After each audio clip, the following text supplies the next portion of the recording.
Hello students. आज हम पढ़ेंगे जो पीएससी फर्स्ट ईयर का टॉपिक चल रहा था अपना अंतराण्विक आकर्षण बल। हम नेक्स्ट वीडियो में पढ़ चुके हैं कि अंतराण्विक जो बल होते हैं वो 5 प्रकार के होते हैं। 3 प्रकारों की हमने विस्तृत रूप से व्याख्या नेक्स्ट वीडियो में कर ली। उसके बाद अपना आता है चौथा आता है आयन द्विध्रुव अन्योन क्रिया। तो क्या होती है आयन द्विध्रुव अन्योन क्रियाएं? तो जो आयन द्विध्रुव अन्योन क्रिया होती है, इस प्रकार की अभिक्रियाओं में क्या होता है, जब कोई धातु लवण ध्रुवीय विलायकों की उपस्थिति में, जो धातु लवण होते हैं वो ध्रुवीय विलायकों की उपस्थिति में आयन द्विध्रुव अन्योन क्रियाएं दर्शाते हैं। अर्थात जैसे NaCl क्या अपना लवण है, ले H2O किसका काम कर रहा है, यहाँ पे ध्रुवीय विलायक की तरह बिहेव कर रहा है। तो ये H2O की उपस्थिति में Na+ एक्वस में चेंज हो जाता है, Cl- एक्वस में चेंज हो जाता है।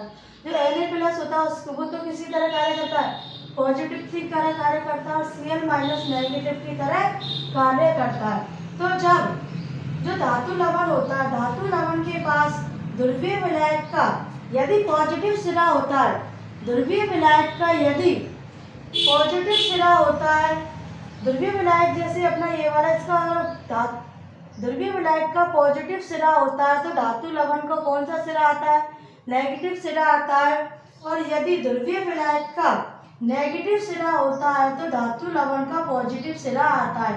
इस प्रकार से इनमें आयन द्विध्रुव अन्योन क्रिया उत्पन्न होती है, जो कि आणविक ऊर्जा के द्वारा आपस में एक दूसरे से बंधी हुई रहती है। जो आणविक ऊर्जा होती है वह इनमें जो आवेश उत्पन्न होता है उसके डायरेक्टली प्रोपोर्शनल ना समानुपाती होती है, और जो द्विध्रुव आघूर्ण होता है उसके भी क्या होती है, समानुपाती होती है। लेकिन उनके मध्य की जो त्रिज्या होती है उनके वर्ग के व्युत्क्रमानुपाती होती है। तो इस प्रकार जो आणविक ऊर्जा होती है वह Q और U म्यू के तो क्या होती है, समानुपाती होती है, और R² की क्या होती है, व्युत्क्रमानुपाती होती है। तो E समानुपाती क्या गया, Q/μ बटे R², या E = -KQμ/R²। इस प्रकार की क्रियाएं होती है, इनमें ऊष्मा का क्या होता है, उत्सर्जन होता है। और ये जो अभिक्रियाएं होती है वो तापमान के द्वारा कैसी रहती हैं, अप्रभावित रहती हैं। तापमान के द्वारा अप्रभावित रहती है, लेकिन इनके ऊपर जो माध्यम की प्रकृति होती है,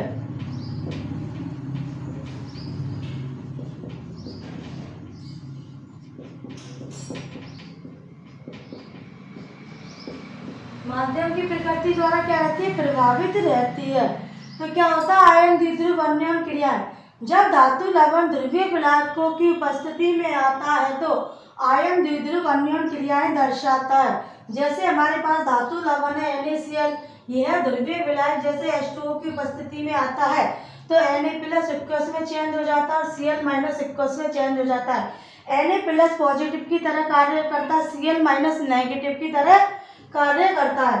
जब धातु लवण का पॉजिटिव सिरा होता है तो ध्रुवीय विलायक का नेगेटिव सिरा आकर आणविक ऊर्जा के द्वारा इससे जुड़ा रहता है, और जब धातु लवण का नेगेटिव सिरा आता है तो ध्रुवीय विलायक का पॉजिटिव सिरा इससे आणविक ऊर्जा के द्वारा आबद्ध रहता है। तो जो आणविक ऊर्जा होती है वह आवेश के डायरेक्टली समानुपाती होती है, और जो द्विध्रुव आघूर्ण होता है उसके भी क्या होती है, समानुपाती होती है। लेकिन जो उनके मध्य की दूरी होती है उसके वर्ग के व्युत्क्रमानुपाती होती है। इस प्रकार आणविक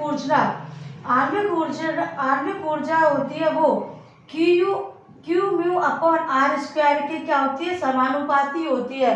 तो E बराबर क्या आ जाएगा, -KQμ/R²। जो इस प्रकार की जो क्रियाएं होती है, इन क्रियाओं में ऊष्मा का क्या होता है, उत्सर्जन होता है। ये अभिक्रियाएं तापमान द्वारा अप्रभावित होती है, लेकिन इन अभिक्रियाओं पर माध्यम की प्रकृति का प्रभाव पड़ता है कि विलायक ध्रुवीय है या अध्रुवीय। तो ये होता है अपना 4th टाइप आयन द्विध्रुव अन्योन क्रिया। इसके बाद नेक्स्ट आता है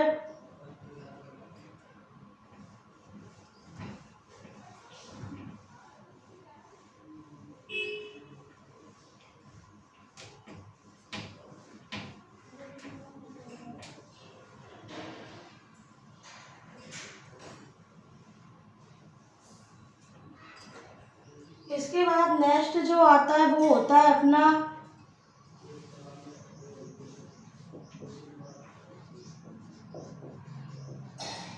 आयन प्रेरित द्विध्रुव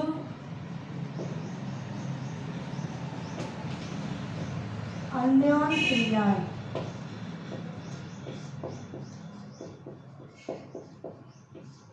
कौन सा होता है? आयन प्रेरित द्विध्रुव अन्योन क्रियाएं। पांचवा टाइप आता है अपना आयन प्रेरित द्विध्रुव अन्योन क्रियाएं। तो क्या होती है आयन प्रेरित द्विध्रुव अन्योन क्रियाएं? जब कोई आयन नॉन पोलर मॉलिक्यूल के पास आता है तो इलेक्ट्रॉन ट्रांसफर के कारण उसमें प्रेरित द्विध्रुव उत्पन्न हो जाता है, अर्थात वह आंशिक धनायन और आंशिक ऋणायन में परिवर्तित हो जाता है। जब कोई आयन नॉन पोलर मॉलिक्यूल के पास आता है तो इलेक्ट्रॉन ट्रांसफर के कारण उसमें क्या आ जाता है? प्रेरित द्विध्रुव उत्पन्न हो जाता है, अर्थात आंशिक धनायन और आंशिक ऋणायन हो जाता है। तो जो आयन प्रेरित द्विध्रुव अन्योन क्रियाओं में जो आणविक ऊर्जा होती है वह ई के समानुपाती होती है और उनकी जो ध्रुवणता होती है ध्रुवणता की भी क्या होती है? समानुपाती होती है। लेकिन उनके मध्य की जो दूरी होती है उसके क्या होती है? व्युत्क्रमानुपाती होती है, अर्थात जो मध्य की दूरी होती है वो ई समानुपाती 1/r⁴ के बराबर होती है। तो इस प्रकार जो आणविक ऊर्जा होती है वह EQ/r⁴ के बराबर होती है, जो जिसे कि E बराबर -kq μ/r² के द्वारा रिप्रेजेंट किया जाता है। तो जो E होती है आणविक ऊर्जा होती है, इसमें ऊर्जा का क्या होता है? उत्सर्जन होता है। तो इसमें जो आयन द्विध्रुव परमाणु होता है वो इलेक्ट्रॉन स्थानांतरित कर ध्रुवणता उत्पन्न कर देता है। इस प्रकार की जो क्रियाएं होती है ये क्रियाएं तापमान द्वारा कैसी रहती हैं? अप्रभावित रहती हैं।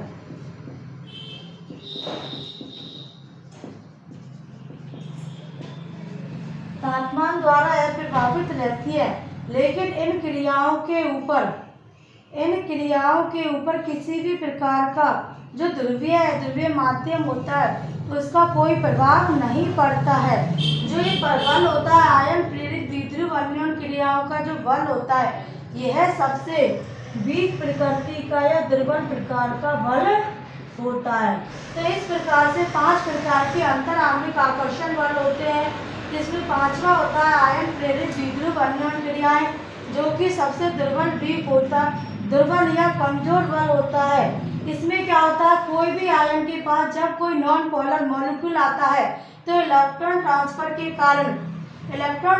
के कारण उसमें ध्रुवणता उत्पन्न हो जाती है, अर्थात आंशिक धनायन और ऋणायन में चेंज हो जाता है।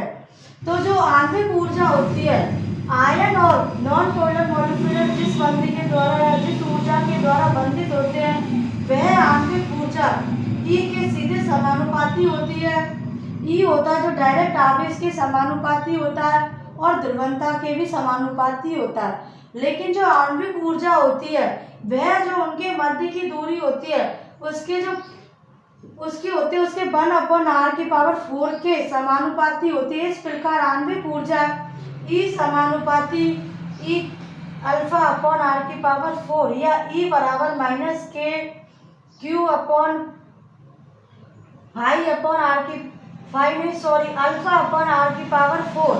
तो इसमें क्या होता है? इस प्रकार की जो क्रियाएं होती है या बल होता है उसमें ऊर्जा का क्या होता है? उत्सर्जन होता है, जो कि तापमान द्वारा अप्रभावित रहती है। इसका उदाहरण होते हैं Cl.H2।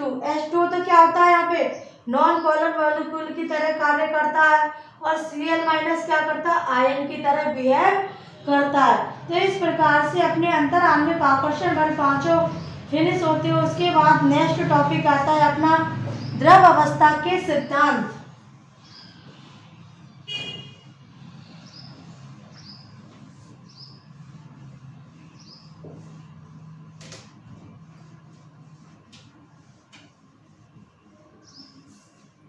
तो द्रव अवस्था के सिद्धांत है, तो उसमें द्रव अवस्था के मुख्य रूप से 3 सिद्धांत होते हैं।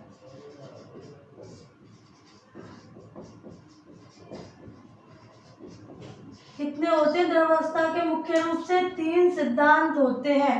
तो फर्स्ट होता है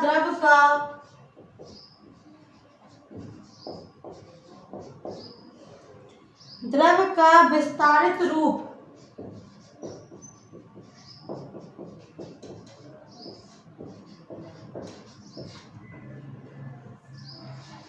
सेकंड होता है बर्नेल व स्टोक्स का सिद्धांत।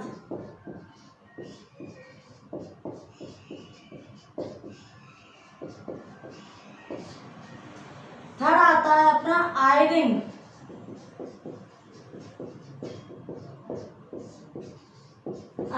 का सिद्धांत। तो इस प्रकार से द्रव अवस्था के मुख्य रूप से 3 सिद्धांत होते हैं। द्रव का विस्तारित रूप, सेकंड होता है बर्नेल व स्टोक्स का सिद्धांत, थर्ड होता है आयरिंग का सिद्धांत या आयरिंग सिद्धांत। तो फर्स्ट सिद्धांत की अपन विस्तृत रूप से चर्चा करते हैं। द्रव का विस्तारित रूप सिद्धांत। क्या होता है द्रव का विस्तारित रूप सिद्धांत?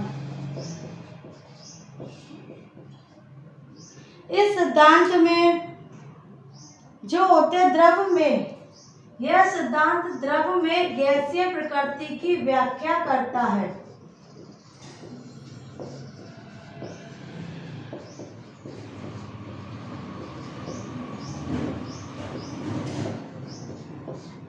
क्या करता है? द्रव में गैसीय प्रकृति की व्याख्या करता है।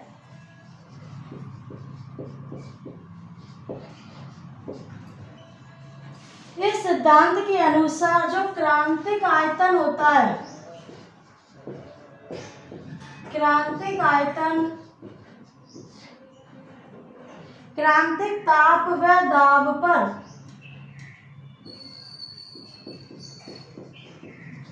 क्रांतिक दाब व ताप पर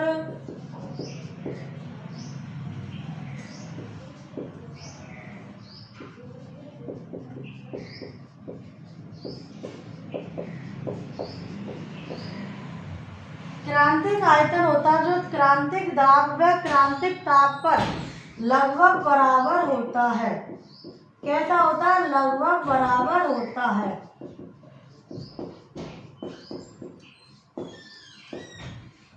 सब जानते हैं क्रांतिक आयतन होता है जो क्रांतिक दाब व क्रांतिक ताप पर लगभग बराबर होता है। तो इस सिद्धांत में क्या होता है? क्रांतिक दाब पर जो क्रांतिक ताप होता है, क्रांतिक ताप पर गैस अवस्था है, द्रव व गैस अवस्थाएं क्या होती है? एक समान रूप से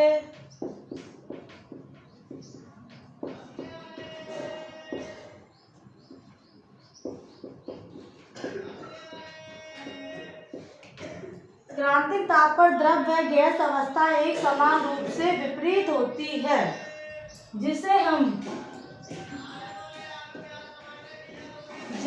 जो वान डेर वाल गैस समीकरण होता है, वान डेर वाल गैस समीकरण के द्वारा समझ सकते हैं।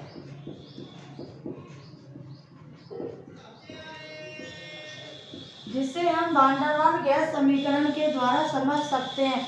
तो क्या होता है वान डेर वाल गैस समीकरण? P plus A upon V square upon V minus V बराबर RT। तो क्या होता है वान डेर वाल गैस समीकरण? P plus A upon V square into V minus V बराबर RT। जो ये क्या होता है वान डेर वाल गैस समीकरण होती है। यहाँ जो P होता है दाब होता है, दाब और जो क्रांतिक दाब, इन दोनों को जो अनुपात होता है वो क्या होता है? पाई के बराबर होता है, जिसे हम क्या कहते हैं? समानित दाब कहते हैं। क्या कहेंगे? समानित दाब कहेंगे। और जो V होता है V upon VC, V upon VC होता है वो क्या होता है, V अपॉन VC फाई के बराबर होता है, जिसे हम समानित आयतन कहते हैं। क्या कहते हैं, समानित आयतन कहते हैं। इसी प्रकार से जो अपना आता है T upon TC, T upon TC, तो T अपॉन TC होता है वो किसके बराबर होता है, थीटा के बराबर होता है। इसे हम समानित ताप कहते हैं।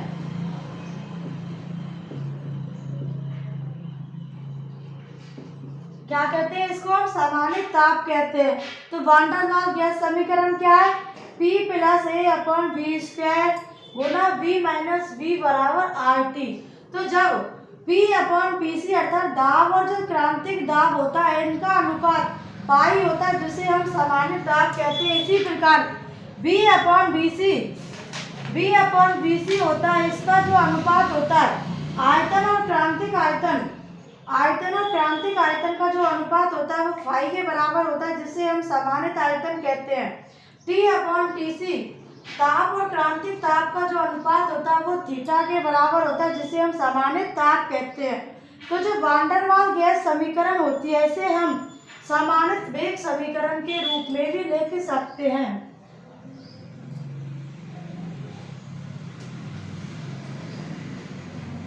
किसके रूप में लिख सकते हैं, समानित वेग समीकरण के रूप में लिख सकते हैं। जब इसे हम समानित वेग समीकरण के रूप में लिख सकते हैं तो क्या आता है, pi plus 3 upon 5 square, pi plus 3 upon 5 square कोष्टक 3 माइनस 1 बराबर 3 माइनस 1 बराबर 8 थीटा। तो ये क्या है, अपने समानित वेग समीकरण।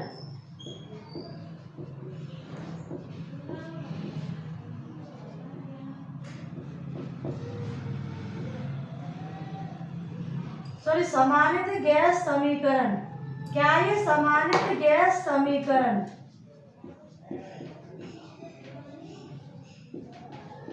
तो ये वाली क्या थी, वान डेर वाल्स गैस समीकरण। क्या पढ़ रहे हैं, द्रव का विस्तारित सिद्धांत। तो ये वान डेर वाल्स गैस समीकरण के आधार पर हम समानित गैस समीकरण की भी क्या कर सकते हैं, व्याख्या कर सकते हैं। तो इसमें जो समानित गैस समीकरण होती है वो द्रव व गैस से, इसमें द्रव से वाष्प को स्थानांतरण को दर्शाती है। जो समानित गैस समीकरण होती है वह द्रव से जो वाष्प में स्थानांतरण होता है उसको दर्शाती है। तो ये होता है अपना द्रव का विस्तारित सिद्धांत, जिसके अनुसार हम जो द्रव होता है उसकी गैस प्रकृति के रूप में व्याख्या कर सकते हैं। जो क्रांतिक आयतन होता है उस पर क्रांतिक आयतन होता है वह क्रांतिक ताप और दाब का लगभग क्या होता है, समान होता है। जब लेकिन जो होता है द्रव और गैस एक समान रूप से क्या होती है, विपरीत होती है, जिसे हम वान डेर वाल्स गैस समीकरण के अनुसार समझ सकते हैं। तो वान डेर वाल्स गैस समीकरण क्या होता है अपना, P plus A upon V square V minus V बराबर RT। तो यहाँ पर दाब और क्रांतिक दाब का अनुपात फाई के बराबर होता है, जो कि समानित दाब होता है। इसी प्रकार आयतन और क्रांतिक आयतन का अनुपात, दाब और क्रांतिक दाब का जो अनुपात होता है वो पाई के बराबर होता है, जिसे समानित दाब कहते हैं। इसी प्रकार आयतन और क्रांतिक आयतन का जो अनुपात होता है वह फाई के बराबर होता है, जिसे समानित आयतन कहते हैं। T अपॉन TC का जो अनुपात होता है वो थीटा के बराबर होता है, जिसे समानित ताप कहते हैं। तो इस प्रकार से जो गैस होता है उसका समानित गैस समीकरण आता है E plus 3 upon 5 square 3 minus 1 बराबर 8 थीटा। तो ये क्या होता है, समानित गैस समीकरण। तो इसके बाद नेक्स्ट सिद्धांत आता है वर्नर व स्कॉट का सिद्धांत।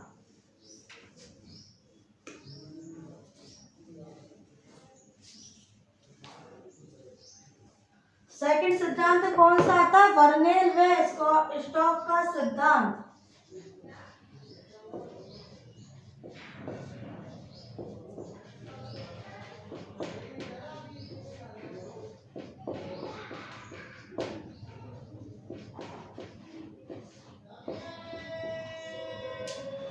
बर्नौली व स्टोक्स के सिद्धांत में यह सिद्धांत द्रव अवस्था में गैस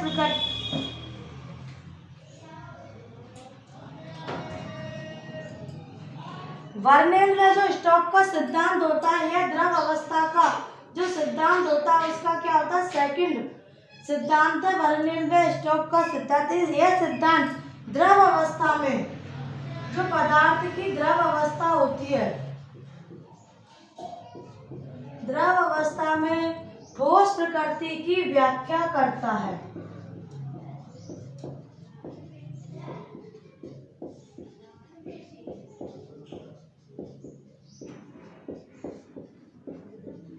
द्रव अवस्था में ठोस प्रकृति की व्याख्या करता है।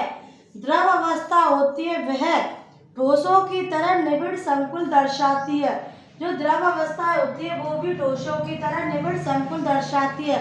सामान्यतः ठोसों में जो HCF होती है, जो ठोस होते हैं उनमें जो HCF होती है वो सामान्यतः अधिक पाई जाती है और द्रवों में क्या पाई जाती है, कम पाई जाती है। जो ठोस होते हैं उसमें HCF का मान 6 होता है, ठोसों में HCF का मान 6 होता है, लेकिन जो द्रव होते हैं उसमें HCF का मान 5 होता है। तो क्या होता है HCF होता है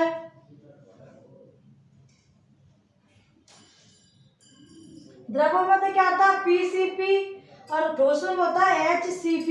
तो HCP क्या होता है, षटकोणीय निबिड़ संकुल,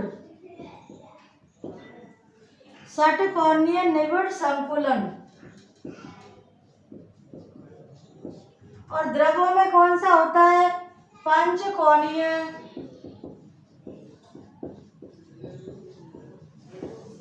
निबिड़ संकुलन।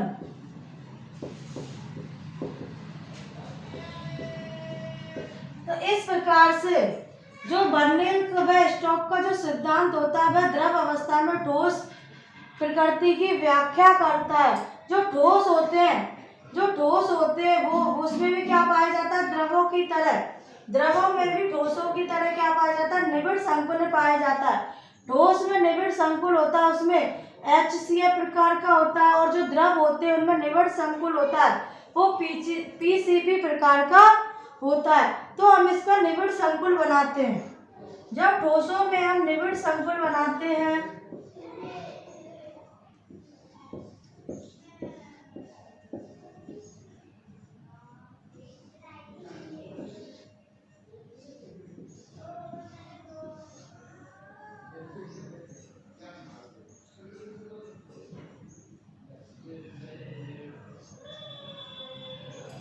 जो ठोसों का निबिड़ संकुल होता है वो तो क्या होता है, इस प्रकार का होता है।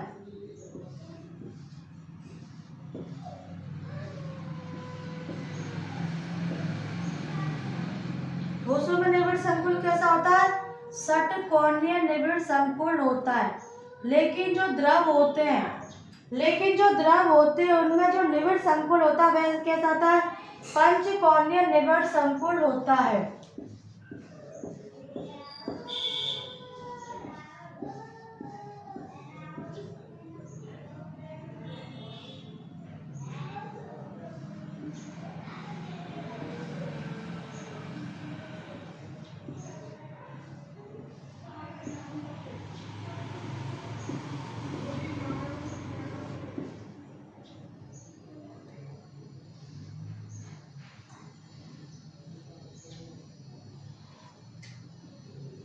तो कैसा पाया जाता है, द्रवों में निबिड़ संकुल होता है पंचकोणीय निबिड़ संकुल, या जिसे PCP कहते हैं। ठोसों में होता है वो कैसा होता है, षटकोणीय निबिड़ संकुल पाया जाता है। तो बर्नौली व स्टोक्स का सिद्धांत यही बताता है कि द्रव अवस्था में भी ठोस प्रकृति पाई जाती है। जो ठोस होते हैं उनमें HCP पाई जाती है।